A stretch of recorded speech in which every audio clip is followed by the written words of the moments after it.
And usually you'd be listening to us on UINDY Radio. That's not the case. We're on UINDY TV this time, which is awesome. We're going to be talking some F1 in Las Vegas, IndyCar and NASCAR coming up in 2024. Undile Becker joins us here for the first part to talk a little bit of F1. Undile, it's going to be a good weekend this weekend. It's Las Vegas. Yeah, What's your overall thoughts and opinion for Vegas this weekend? You know, I think it's had a little bit of a controversial build-up. One thing that I'm very surprised about is the track times for this weekend. I mean, practice tonight starts at like 11:30 p.m., which bodes well for the European viewers.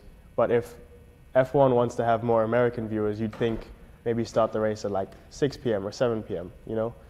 But I think overall it's going to be a good weekend. The track is looking really cool, as you can see behind us. I gotta say, I think going past all the hotels and especially past the Sphere right behind you guys, like that's gonna be cool. Like part of it's on the Strip. I mean, they had the opening ceremonies for it last night. Yeah. Looked a little weird. Yeah, it did, yeah. Like it was overdone, like it didn't really need to be the way that it was, but fans came out in droves and probably dumped so much money into all this weekend. Caden, what do you think about this? You know, I'm really excited. I feel like there's a lot they can do with Vegas. It's such an easily marketable city, right? And especially with the Sphere, as you alluded to, there's so much they can do. Imagine the drivers running past the Sphere, and we mentioned this on the show last week. You have the helmets of the winning driver on the Sphere at all times. I think like that'd be really cool. There's just so many options that you can do around this track. Right on. So we'll go on and go ahead to the next part here. Actually, you know what? Well, before we go on, let's take a quick break. We'll be back right after this on UINDY TV.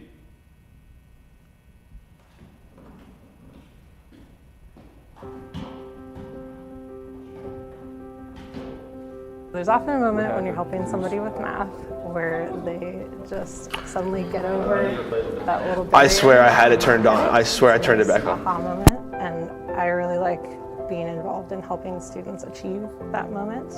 And we do get a lot of those here in the tutoring lab.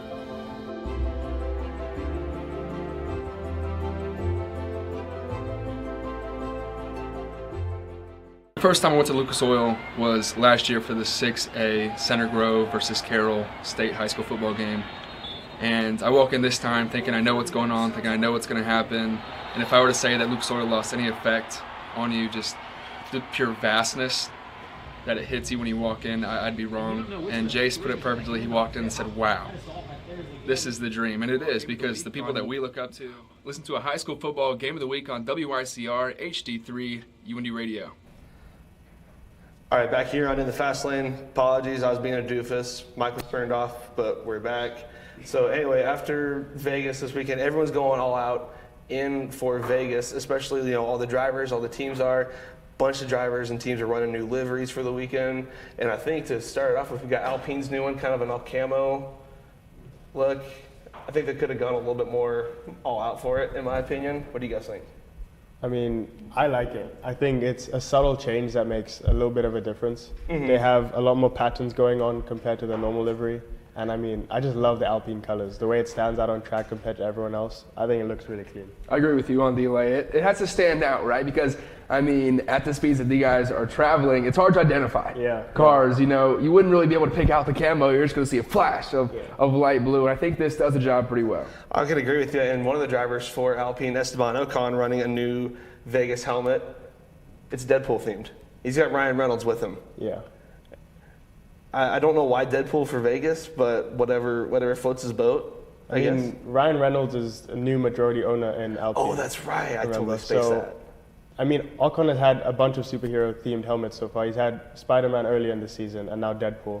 So I think that little collaboration with Ryan Reynolds, I mean, I think it bodes well. And I mean, Vegas is Vegas, so why not have one of the biggest actors in the world showing off his helmet, you know?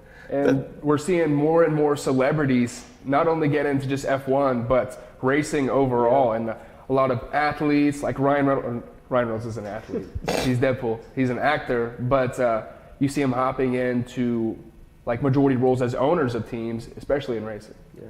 And then another one that we do have coming up here right after this, we got Red Bull's new Vegas themed. You know, this one was designed by fans. They sent in thousands upon thousands of different entries that fans could submit and run. I feel like they had a lot of potential with this one. Yeah. Couldn't really get anything. I will say though, if anyone can see it, the Spade wheels, That's awesome. The spade wheels are cool. I feel like that's a pretty neat little touch. And then for the reveal of this car, they had it at some kind of party. I don't know why they chose to hang the car upside down, and everybody else, I don't know what they're looking at. Yeah. Cars behind them. Yeah. I mean, the party itself was, again, it's this whole Vegas weekend thing. They want to make everything extravagant and extra and a little bit over the top, but I think Very over the top. the idea was there. The execution could have been done better, but yeah, I mean, I can agree with you on that. And then Max Verstappen running a new Vegas themed helmet for the 3-time champ. I think that's pretty cool. A little bit of poker chips everywhere. Kind of got a disco ball feel to it. I like this one a lot. And then after that, you got AlphaTauri's new one, designed by some artist. I don't know what it is, but it's different. Honestly, I'm going to be completely honest, I don't really care for it a whole lot. yeah, I think the Alpine one is probably one of my least favorite of the new liveries that have been announced, but I mean, it does the job. I'm Yeah. not going to say it does a spectacular job, but it does the job, you know? It'll be a mid-pack car either way. And then Williams with their new one. The Vegas sign's cool. Williams and like the Vegas lights, pretty different. I feel like they could go all out with this. I'd like to see a little bit more. I know you don't need, something super extravagant when you're going however many 100 miles per hour, right? But you have a battery at the top, which is pretty cool, and then it's kind of blue. And It's very blue. It's sort of like the Alpine one where they try to make these subtle changes, except I think for Williams it didn't work as well as the Alpine one. Yeah, I mean, and this isn't like their first rodeo doing one. I mean, they've had one in Austin. They had one in the UK for their home race. But a team that did go all out was Alfa Romeo with the This one cards is my favorite. everywhere. I think it And looks awesome. I love this one a lot. The gold pops on it, all the clubs and stuff on the side. I like this one a lot. I mean, look at Valtteri. He looks so happy. He Sat does. next to his big car with all the ace of spades, the clubs everywhere. I think it's awesome. This is a showroom car. Yeah. Oh yeah. And I think this encompasses the weekend about as good as any cars you're going to see. This catches Vegas better than any car out there. I can agree with you. And plus, like Andile said too, look how happy Valtteri Bottas is. I mean, I don't know if he's got his mustache back and his mullet's flowing. Yeah. And it's Vegas, and Valtteri's probably going to do some stupid things out in Vegas, but it's going to be a fun weekend for them. Then you got McLaren with the new Jack Daniels look tint to it. And again, not really a whole lot of subtle difference, but it's good to see them sponsoring a car. Lando Norris's new snake helmet. This is a big one. I love this. I don't know who designs these F1 helmets, but they deserve a pay raise because these guys go all out for the littlest things, and just the snakes everywhere just look so awesome. Really encompassing that desert feel, you know. And I think it's weird. Vegas is like, you don't necessarily think of it as like a desert place. I mean, when you think of Vegas, everyone thinks of like poker, gambling, lights, girls, everything like that in general. And then his teammate Oscar Piastri running he calls it Google Chrome dark mode. I kind of like this one too, just because like it pops with all the Vegas colors too. Like if you'd be driving super fast down the strip, you're going to be seeing all these lights. So I think good touch for that as well. You got Ferrari's new white one, not super crazy. This was a bit of like a throwback to one of the previous cars they had like back in the 90s, but I kind of like the white wing. The white wing is nice. It's like that again. That not too big of a change, but this one is big enough that it makes like a really big difference. You know. I think I disagree with you here, Landon. I'm really rocking with this car. I like the retro feel to it. The white wing adds, that accent that you need to stick out, and I like the wheels as well. This thing's gonna look good. I will say this too about Ferrari. It was kind of an interesting week. So they had Formula One drivers had a crossover with the PGA for this thing called the Netflix Cup, because Formula One fans love the Netflix show Drive to Survive, and Netflix has a golf show just like it called Full Swing. So they had kind of like a crossover kind of thing, like one of those like celebrity golf outings for it. And Ferrari's Carlos Sainz got to be paired up with Ricky Fowler. They won the whole thing, and then Carlos Sainz goes and breaks the trophy. Yeah, that was not his best moment on camera. No, I mean, I wish I had a video for it, but that's the best that we got for him smashing the trophy. What do you even do with a smash trophy in this case? Like, do you order a new one? Or? Well, I mean, you can ask Lando Norris. He smashed about 3 of them this season. So. That's true. I mean, Yeah. one of them was all glass. I mean, this one looks I can't lie. I think they cheaped out on the jackets and the trophy. I thought so too. I'm not super crazy about the jackets. That was no. Again, it's this whole thing about Vegas trying to make everything look good, but It doesn't need to be. keep things simple and make them efficient. And then for other people out there that may play Fortnite, myself, I don't, but Lewis Hamilton is in Fortnite now, apparently. I do. I'm excited. Might splurge. No. I enjoy it. I think it's a nice skin. Yeah. It's interesting that they didn't put him in like a race suit though. Mm-hmm. He's rocking whatever the jumpsuit is here. I mean, and plus they got his dog. They got Roscoe there too. Yeah, Roscoe's in the game too. I don't know how they're going to do that, but that looks pretty cool. Yeah. I'm not going to lie. And then another news, Cadillac announces they're going to be an engine supplier in 2028 to try to get kind of boost Andretti's help going into to be that 11th team. I think that's a massive win to try to get an American supplier like that into the sport to kind of further cement themselves. Yeah. But do you feel like, Landon, that there's going to be somewhat of a learning curve to this? Do you think they can come in and be competitive right away? Right away, I don't think so. I think it'd probably take at least a year or two for them to be actually competitive. I mean, they'll be competitive, just not like to their full strength and potential kind of thing. But I know with Cadillac and Andretti, I know there's been a lot of blowback trying to get them into the sport. Everyone looks down upon Andretti because, they're American-based. They're pretty much IndyCar heavy. Yeah. Michael Andretti himself has said he's like to Formula One, like we look like a bunch of hillbillies. Like they don't want us here. But Michael's trying to prove a point. And if they don't want him, the Formula One would definitely want Cadillac. So they're kind of using these two together to work it in. So I think at least maybe a year or two. But you could have that miracle story like Bronin, I think it was 2009. Yeah. They came in, first season in, they were on the brink of debt and all of a sudden won the championship that year, retired the whole car the next season, went to be seen again. So you never know, that fairy tale story could happen again. But that is very true. And I think their ideal would be to stay long term, and having that 11th team would be interesting considering Formula One has had 10 teams for so many years, exactly. So it'll be interesting to see how it all pans out. And then finally, just to kind of wrap up the Formula One segment here, Max Verstappen. He's already a 3-time champion. After Vegas, there's one race left in the finale in Abu Dhabi, but he already sealed it up races ago. What kind of level of dominance would you say Max Verstappen's just been on? Like, it seems unreal. Yeah, there's those comparisons with Schumacher and Hamilton and Alan Prost, and Max is. I don't like comparing them too much because it's this new era of Red Bull, and the last 3 seasons he's been unstoppable. I mean, he won the races. He won the season with like 7 races to go. Yeah. No one does that. And his points alone, remove Checo Perez, his teammate from Red Bull, Max would still win the championship by himself. Oh yeah, for sure. It's insane to think about. But his talent is unprecedented.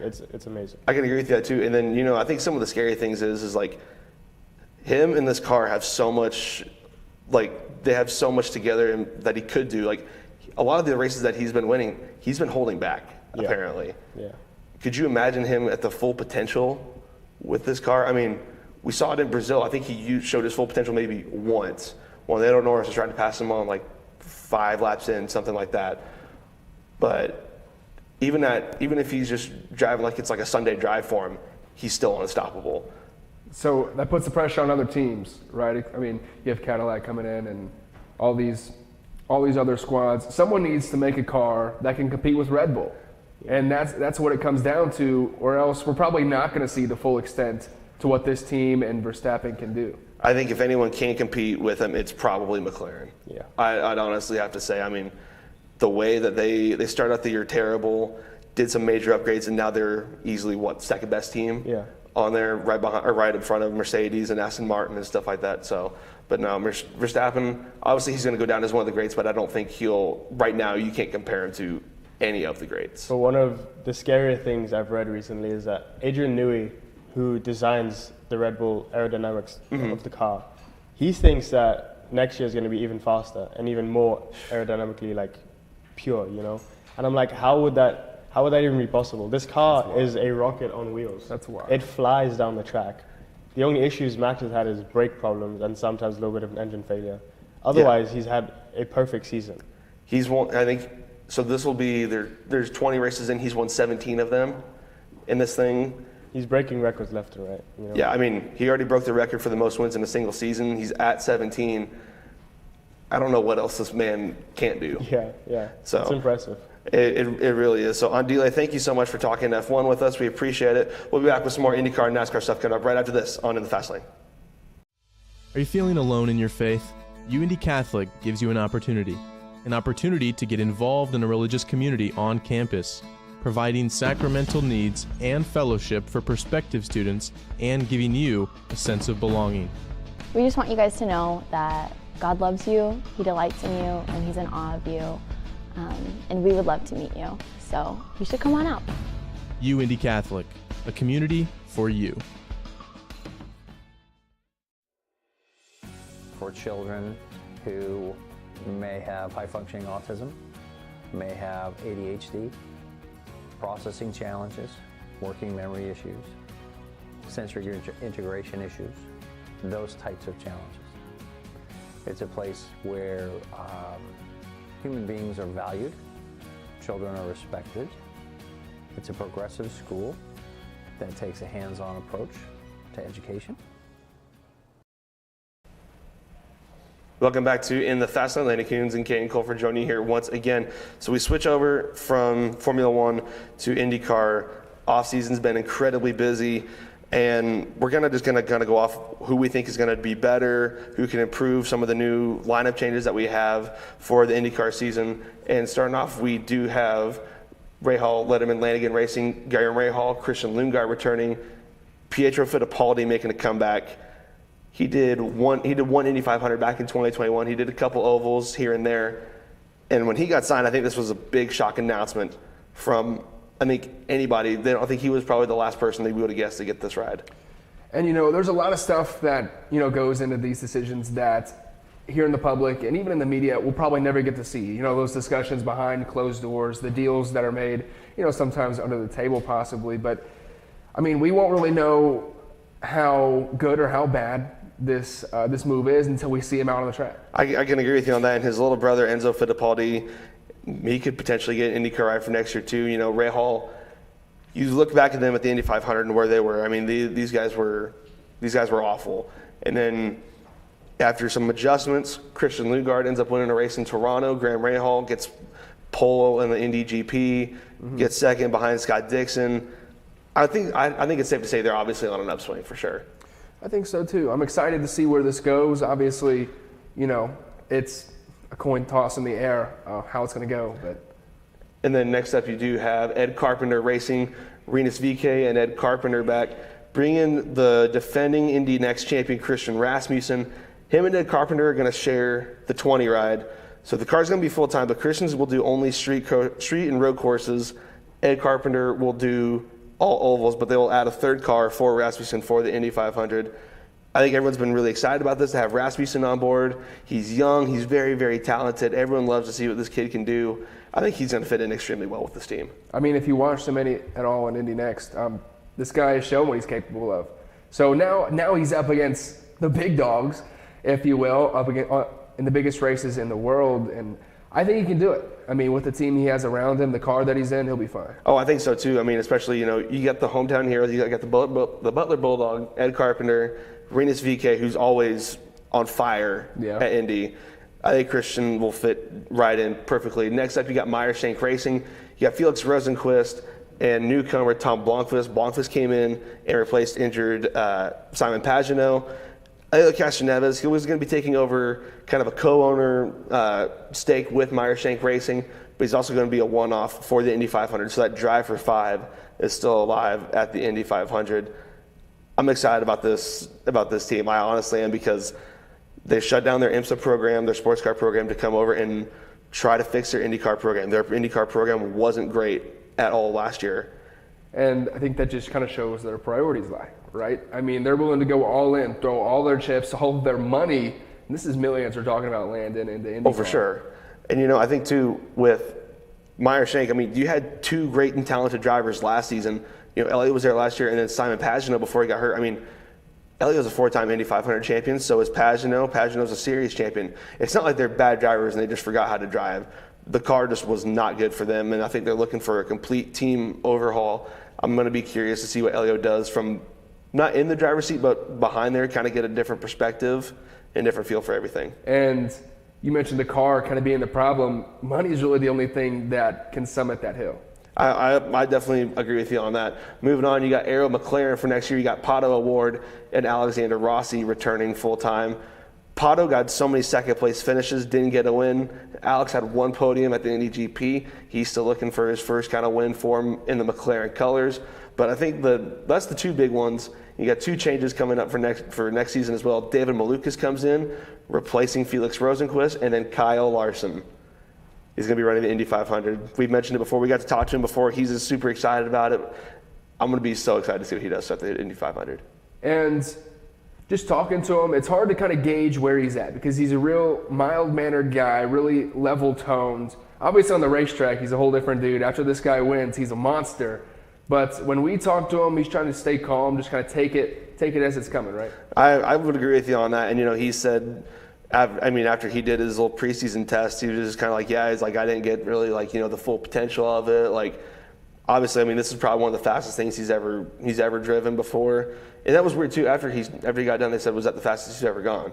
And he said, no. He said, I did a test in a NASCAR with no restrictions on it. He said he went faster in a Cup car than an Indy car. And that kind of blows my mind a little bit because he has this big bulky stock car versus pretty much a plane on wheels. Literally. That's just, in my opinion, crazy. And then moving on, you got the new alliance team with them, Juncos Hollinger Racing. Augustine Canapino returns, Callum Ilott out, and bring in Roman Grosjean. Grosjean, he started off the year so promising. He had 2 poles. He looked to compete for every single win every step of the way. And then once the month of May hit, it was just like he hit a brick wall. He couldn't get anything going here.